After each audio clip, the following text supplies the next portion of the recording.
E o pecado que eu tenho que contar é que eu sou amante do pastor. Eu vou contar uma história para vocês. Há 20 anos atrás, eu fazia parte de uma mesa numa associação. E eu vi uma das histórias mais tétricas que eu já vi na minha vida. E pode ser que alguns de vocês já tenham ouvido essa história aqui entre vocês. E se já ouviram, vão lembrar comigo essa história com dor. Uma certa ocasião, numa igreja de um certo lugar no Brasil, uma mocinha pediu licença para conversar lá na frente, no microfone. Ela frequentava a igreja um ano e pouco. E ela pegou o microfone da mão da moça que estava terminando a escola sabatina e falou: eu tenho que contar para vocês um pecado meu. E as pessoas paralisadas olhando ela falar. E ela disse: eu quero contar para vocês. Estava ali na igreja naquela hora, o pastor se arrumando ali, ajeitando alguma coisa. A esposa do pastor com os 2 filhos, mais ali no lado da esquerda, da minha esquerda. E a igreja toda ali junta. Vocês sabem que entre a escola sabatina e culto, a igreja fica bem cheia. E ela disse: eu tenho que contar o meu pecado para vocês. E o pecado que eu tenho que contar é que eu sou amante do pastor. Na hora que ela disse isso, a esposa do pastor desmaiou ali na hora. E os filhos correram para acudir. E o pastor veio para ela e falou assim: o que você está falando? Você enlouqueceu? Que isso, menina? Ela falou: eu tinha que contar, eu preciso resolver meu problema. Eu preciso salvar a sua alma. Eu preciso resolver você. Os danitas, eles sempre usam essa: cuidado, eu preciso ajudar. Sempre usam a palavra da ajuda, viu? E naquele momento a igreja toda ficou em alvoroço. Eu não preciso dizer que não houve culto. Não houve culto. Não conseguiram fazer o culto. A esposa do pastor foi levantada dali, foi levada lá para fora. O pastor não sabia o que fazer. Começou a dizer: irmãos, por favor, isso é um grande mal entendido. Ela dizia: não é, meu bem. Eu precisava dizer, eu tenho que salvar você e tenho que salvar a mim.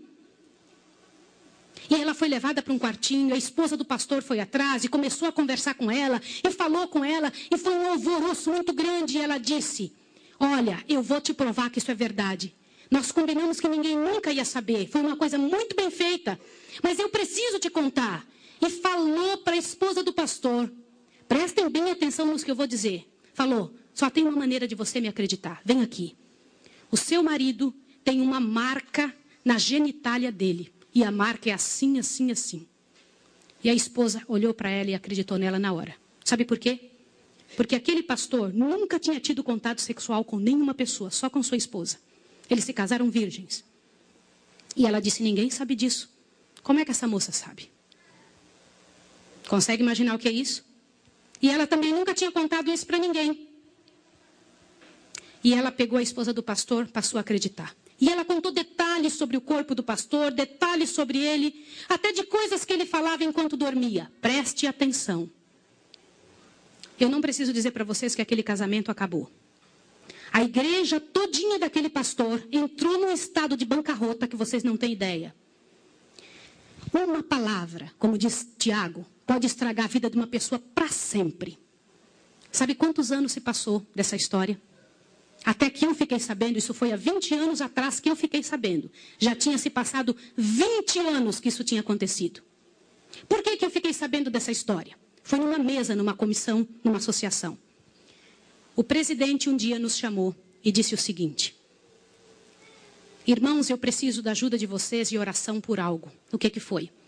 Há 20 anos atrás aconteceu a história de um pastor e contou toda a história para nós.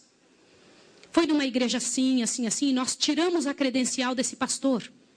E esse pastor foi para um sítio e ficou sozinho. A esposa dele é casada, tem outros filhos, está vivendo a vida dela. Mas eu fui chamado, olha o presidente nos contando. Eu fui chamado há alguns dias na casa de uma senhora com os cabelos todos brancos morrendo de câncer. E essa mulher morrendo de câncer pediu muito para falar com um pastor. Mas tinha que ser o presidente da igreja adventista. E eu fui até lá porque eu sou o presidente. Quando eu cheguei lá, a mulher me contou que ela tinha sido a moça que tinha falado aquilo do pastor. A amante, a suposta amante do pastor. E ela contou para o presidente que ela havia inventado toda essa história. Mas como que ela sabia dos detalhes do corpo do pastor? Na ocasião em que ela tinha se apaixonado pelo pastor, ela trabalhava como faxineira dentro do hospital. E o pastor foi internado, prestem atenção, internado para uma cirurgia de apêndice e passou muito mal. E ela era amiga de uma enfermeira. E entrou dentro do quarto junto com a enfermeira, destampou o corpo do pastor e olhou o corpo do pastor todo, durante o tempo em que o pastor estava dentro do hospital em coma. E quando o pastor falava algumas coisas, ela ouviu o que o pastor falou e ela olhou os detalhes do corpo do pastor e guardou. Satanás plantou na cabeça dela 1 ano e ela formulou e acabou com a vida do pastor. E o presidente pegou uma credencial, foi lá no sítiozinho onde o pastor o coitado daquele pastor, o caluniado, estava, e chegou para ele e falou, junto com uma comitiva dos irmãos: pastor, eu vim aqui te entregar a sua credencial de novo, nós descobrimos que era mentira. Sabe qual foi a resposta do pastor, irmão? O pastor disse assim: vocês me devolvem minha família e meus filhos também? Vocês me devolvem minha reputação? Se vocês não devolverem junto, eu prefiro ficar aqui. E esse pastor, uns dias atrás, eu soube que ele morreu lá naquele lugar.